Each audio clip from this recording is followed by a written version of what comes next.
Moramai, Miss Janice Quilliam. Here we are at the Braddan Mooinjer Veggey. This is one of 5 of our nurseries and my job is to oversee all the groups. Here at Braddan we can take 10 children each morning. They learn Manx mainly through the routines and an awful lot of singing.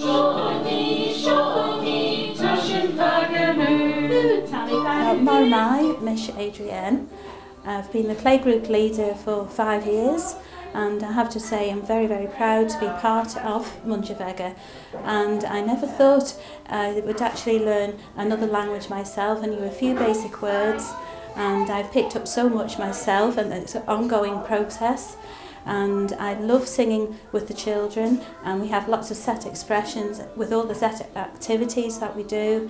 I thoroughly believe that the Manx language is a living language, and most of our children actually go on to the Bunscoil, which is the Manx language school, and we do many activities here that are completely Manx.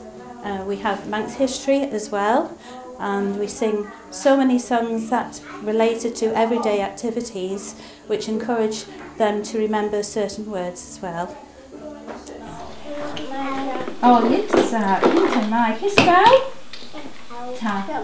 Well, Moramai, Adrian, Moramai.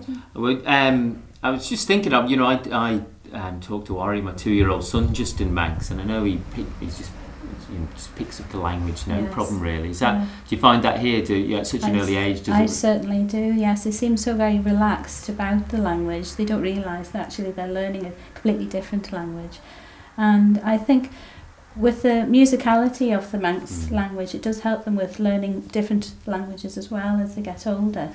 And I think with learning perhaps 1 or 2 words, they soon develop certain expressions, because here we run certain expressions at snack time, and they soon pick up a whole sentence really. And with the music, they soon adapt words so that as they use their speech in play, and then of course when they go to Bunscoil as well, it's such an enrichment for the whole family as well. Well, great, you're doing a great job. Guramaid. Guramaid, here today. Right, right, right. Oh, if I tell me,